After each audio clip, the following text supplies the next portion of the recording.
Thanks for staying with us. Time now for Eye on Africa with me, Georgia Calvin-Smith. Tonight, Niger's junta announces a new government and reportedly threatens to kill ousted President Mohamed Bazoum if foreign military pressure is used against it. Meanwhile, regional leaders ordered the deployment of a standby security force.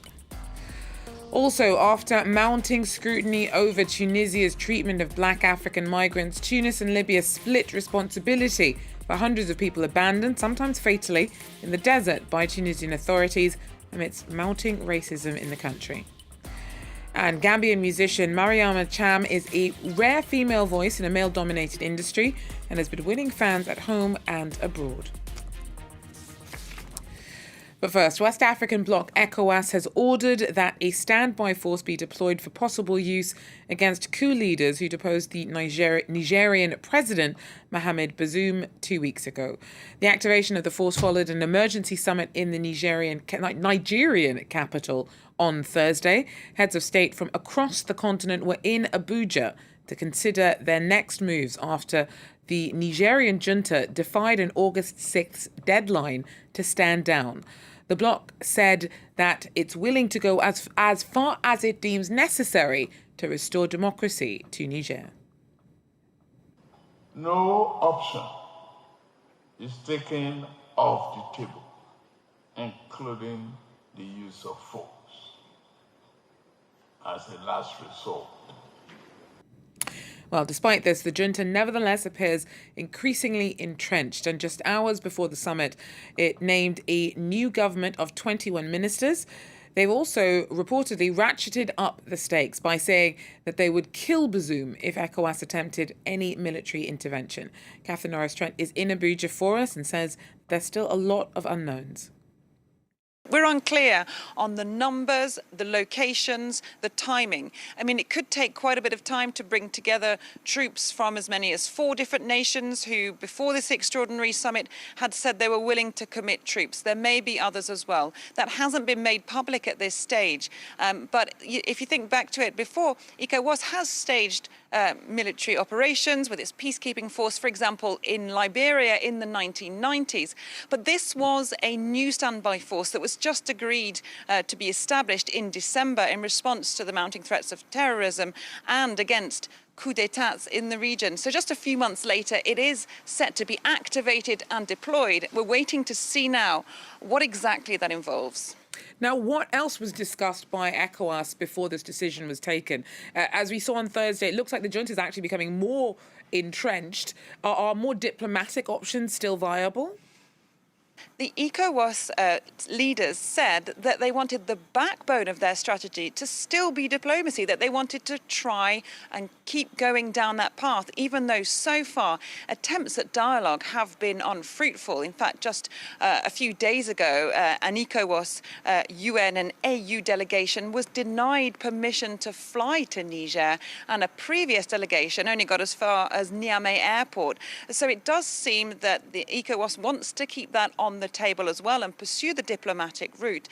But meanwhile, you have had the junta in Niger digging in. They have named a 21-member government involving civilians and members of their military there. So trying to signal to their population, at least, that they are in this for the long term and trying to make themselves more difficult to dislodge. So it's unclear how exactly the dialogue could continue at this stage. There has been an emir from the northern Nigerian state of Kano who has been received by General Chani, the coup leader in Niger. We don't know what came out of those talks, but at least some kind of dialogue there, although not an official ECOWAS delegation, that has been taking place at some level at least. Catherine Norris-Trent there for us in Abuja. Now, Nigeria's president is the current chairman of ECOWAS, and the stepping up of the threat of force just across the border has many worried in the country. Samuel Okoye tells us more. Nigeria has a history of using its military to successfully restore democracy in the West African sub-region, with little or no opposition at home. The scenario seems to be different this time. Even before any military action takes place to restore democracy in Niger, there are already mixed feelings. The greatest concern is from northern Nigeria, which shares a border with Niger. The Hausa and Fulani people where the majority in northern Nigeria are also the majority in Niger. Many people have families across the border and they see any military action as a declaration of war against their people. Many prominent people and groups from northern Nigeria have called on the Nigerian government not to get involved militarily. The Supreme Council for Islamic Affairs, the most influential Muslim organization in Nigeria, has also opposed military action. The group has even asked the Nigerian government to lift the economic sanctions it imposed on Niger. Some residents of the 7 Nigerian states which border Niger Republic fear that war over there may spill into their land. But some other Nigerians feel as a member of Ecowas, Nigeria has an obligation to be part of any military action. They say Nigeria's obligation to take military action, if decided by Ecowas, is even greater now that President Bola Tinubu is the current chairman of the regional body. Sam Olokoya there for us. Now, Tunis and Libya have agreed to split responsibility for hundreds of black African migrants stranded at their shared border after they'd been dumped there by Tunisian authorities. Dozens have died after they'd been driven out into the desert and left to fend for themselves. Their plight was the fallout of months of mounting racist attacks in Tunisia. Our team tells us more. Stemming the flow of migrants while helping those waiting in the desert. On Thursday, Tunisia and Libya announced a bilateral agreement to put an end to the crisis of irregular migrants stranded in the border area. We have agreed to share the groups of migrants who are at the border. Tunisia will take charge of a group of 76 men, 42 women and 8 children. The Tunisian Interior Ministry added that the remaining groups of migrants were transferred on Wednesday to reception centres in the cities of Tatouine and Medellin. As part of the agreement, Libya will take charge of the other 150 to 200 people. The deal comes after xenophobic sentiment flared early in July in the Tunisian city of Sfax after an altercation between migrants and residents resulted in the death of a Tunisian man.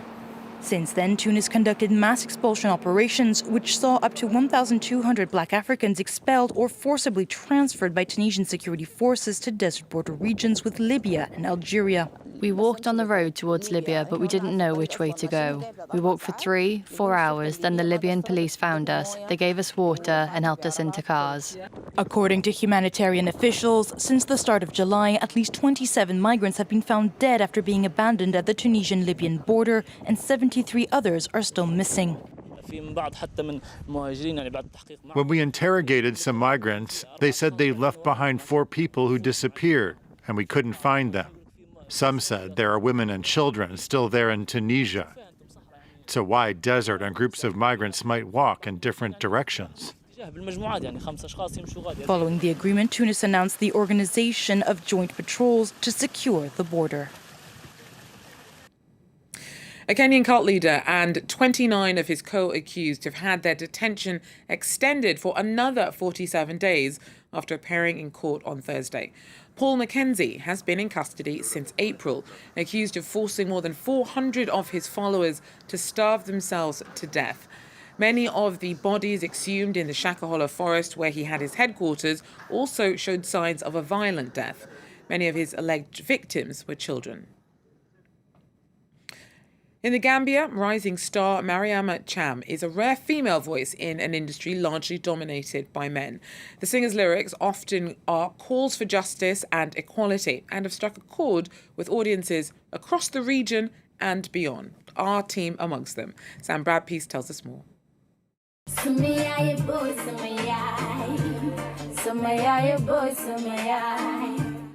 At just 20 years old, Maryama Cham is a rising star of the Gambian music scene. Her distinctive blend of traditional, reggae and rap influences has earned her critical acclaim, but the singer says her mission is bigger than that. I've been doing music as long as I remember. One thing I know how to do is to sing, and I decided to use my voice in a meaningful way to impact the world. And that's what music means to me. Maryama's music engages with societal issues like female genital mutilation, human trafficking, and climate change.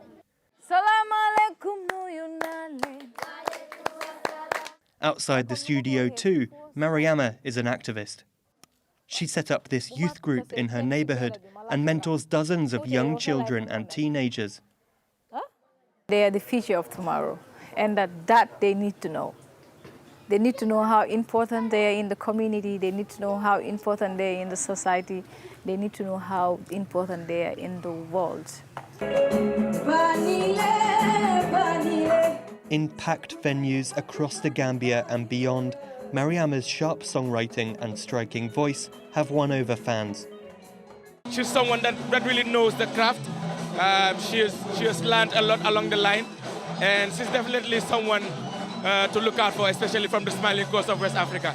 She's young, she's cool, but she's still deeply, deeply rooted in the oldest traditions that you could come across.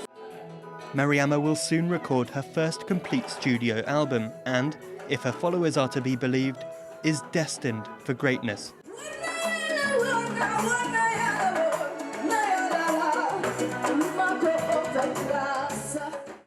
Wow, what a beautiful voice.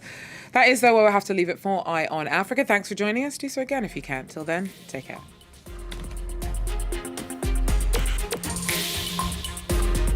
Thanks very much for staying with us. Time now for Eye on Africa with me, Georgia Calvin-Smith. All the latest in politics, economics and the arts in Africa on France 24. Our journalists are in every region, every country, to report on the emergence of a continent of unparalleled riches, bringing you Africa's stories on France 24. Good, thanks for joining us. Do so again. Take care. Liberté, égalité, actualité.